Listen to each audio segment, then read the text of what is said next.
Thank you all very much for coming. I'm sorry I do not speak German, so you'll have to put up with me speaking English, I'm afraid. But as many of you know, Austria is one of my favorite countries in the whole world. If you read my most recent book, you know that I would love to buy a place in Austria. We're thinking about buying a place in Austria because we would love to spend much more time in Austria. I would like to tell you that my daughter, I have an 8-year-old daughter, and her favorite city in the whole world is Vienna. Now you would say, why Vienna of all the places in the world? Is it the horses? Is it the music? Is it the architecture? Why is it that his daughter picked Vienna of all the cities in the world? Well, the main reason that she picked Vienna is because Vienna is the first city where she had room service. She had never had room service in her life until she was in Vienna. And not only did she have room service, she had Viennese hot chocolate. So she thinks that Vienna is the single most wonderful city in the whole world. But my whole family, we all love Austria. We plan to buy a place here. We hope to buy a place here if some things develop with your government. And if so, you will see a lot more of me and my family in Austria. One of the reasons that my family likes Austria so much, my then fiancée, she's now my wife, Paige Parker, and I spent 3 years driving around the world. We drove 245,000 kilometers. We went through 116 countries. And as you can see, we got into the Guinness Book of World Records because I'm the first hedge fund manager to drive around the world. So in my case, it was fairly easy to get into the Guinness Book of World Records. Paige and I started in Iceland. We drove through Europe, Turkey, China, Korea, Japan, back across Siberia, Mongolia, across Russia, all around Europe, 32 countries in Africa, Southeast Asia, Australia, New Zealand, down to the bottom of South America, Central America, up to Alaska, back down to the southern part of the United States, and back to New York. As you can see, that was 3 years on the road, 245,000 kilometers, 116 countries. So when we got home, we were a bit tired. We thought we would rest for a while. We did rest for a while, but one result of resting for a while is we now have a baby girl. This is the little girl whose favorite city in the whole world is Vienna because of the hot chocolate and the room service. I will tell you, you know, I never had a child before. I thought children were a terrible waste of time, money, energy. I could never conceive of doing something so foolish as to have a child. I used to feel sorry for my friends who had children. Well, I want you to know I was totally wrong. I was completely 100% wrong about children. Children are so much fun. This little girl is so much fun for me. I cannot get enough of her. 24 hours a day, 7 days a week. It's just pure ecstasy. You know, if there's anybody in the room who hasn't done it, I urge you to get home and get on with it. You know, you take a day off. Well, don't take a day off. No, don't take a day off these days. Go home for lunch. Go home, have a lunch hour. And I tell you, it's a lot of fun having little children. Now, everything I tell you tonight, when I tell you something, I'm doing it myself. So the advice I give you is things that I'm doing with my own life, my own money, etc. So when I say you should go home and have a child, we did it again. We have 2 little girls. We had a second little girl. So again, I'm taking my own advice. We had another little girl, and they're a lot of fun. I'm going to show you now a video. I'm going to show you 2 minutes of shots from the road from when I went on my last trip around the world. There was a survey done which showed that the #1 dream which people have in the world is to chuck it all, get in the car, and drive around the world. So I hope that all of you are going to make so much money with, now let me see if I can say it right, direktanlage. direktanlage. Did I say it right? Direktanlage and RBS. That you too are going to get in your car and take off around the world and see the world, which other many people want to do. It's the #1 dream which people have in the world. It will start with us in Iceland, toasting each other, wondering if we're going to make it alive, off to the Great Wall. We did get married on the trip. Here we are cutting our cake. And this is our honeymoon. One of many camels. We went through 15 war zones. These guys were not very friendly at first, but if you look in the upper right-hand corner, you will see a familiar face. One of many markets we visited. This is one of many bad roads.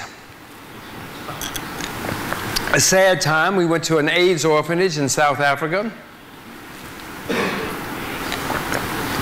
We went to see King Tut.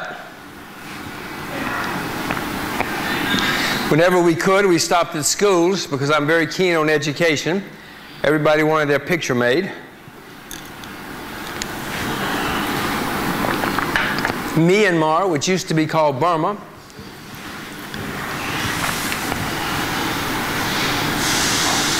Iguazu Falls in South America.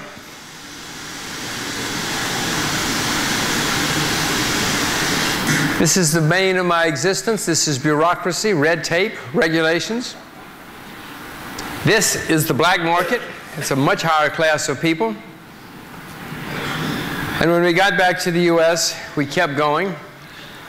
We headed up to Alaska in the dead of winter.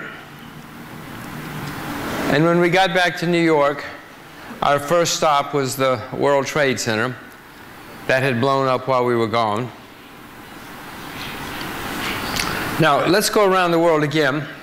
Only this time we're going to talk about some of the things I've learned on my travels around the world.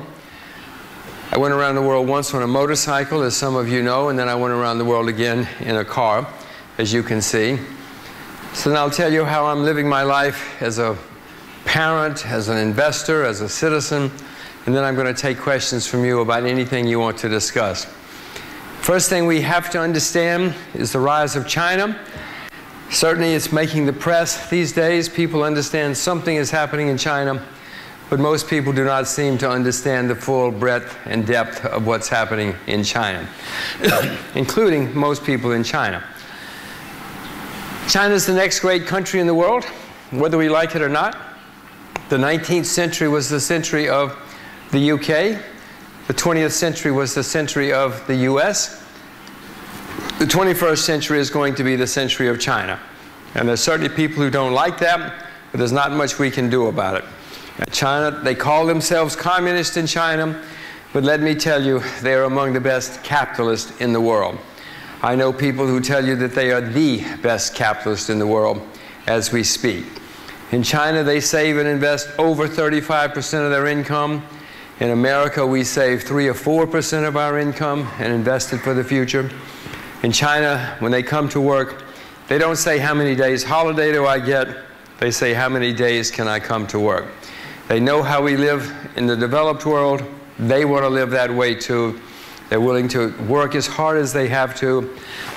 They're willing to save and invest as much as they have to, because they want to live like you live in Salzburg or Chicago or many places around the world. They're on the rise again. You need to understand that, because it's going to continue to change the world. There will be plenty of setbacks in China as they go along. Right now, China's trying to cool off its inflation. It's trying to cool off a real estate bubble. I suspect you will see more slowdown in the Chinese economy. But the way I approach China is, when things go wrong in China, I try to buy more Chinese shares and get more involved. The best advice I can give you, the best advice of any kind that I can give you, is to teach your children and your grandchildren Chinese. It's going to be the most important language in their lifetime. I showed you my little girls. My little girls both speak fluent Chinese. My little girls have spoken Chinese since birth. When they were born, I had a Chinese governess come and live with us, and her instructions were to only speak Mandarin to the little girls. So they both speak fluent Mandarin like natives, and I think that the best skill that I can give two little girls born in 2003 and 2008 is to know Asia and to speak Chinese. In 2007, we sold our house in New York and moved to Asia because I want my little girls to grow up knowing Asia to prepare them for the 21st century. So again, I'm not just telling you these things, I'm doing it myself. I'm spending a lot of time, energy, money trying to develop my family as one of the best investments I can make. We need to discuss currencies because they're certainly all over the television and the newspapers these days. The US dollar is and has been the world's reserve currency for 50, 60, 70 years now.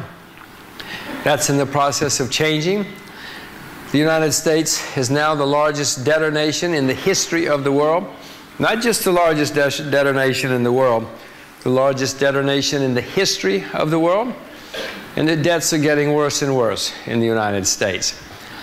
In Washington, they are starting to become aware that there's a problem, but they don't understand the full depth and breadth of the problem. You need to understand that the US dollar, people are going to move away from the dollar.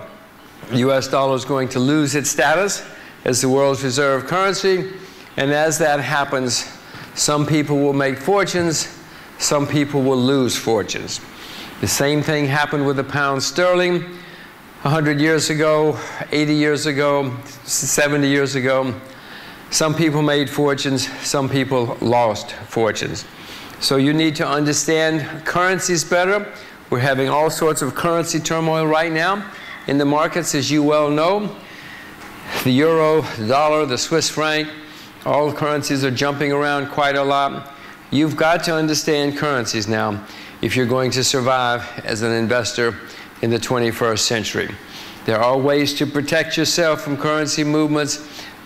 We will talk about some of them in a minute, but this is not the simple life it was 20 years ago or 50 years ago when the Austrian shilling was as hard as a rock. It was a nice, sound, solid currency, or even the way the euro was for the first years of its existence.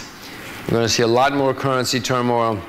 You need to understand it and figure out ways to protect yourselves, your families, your clients. My little girls are American citizens.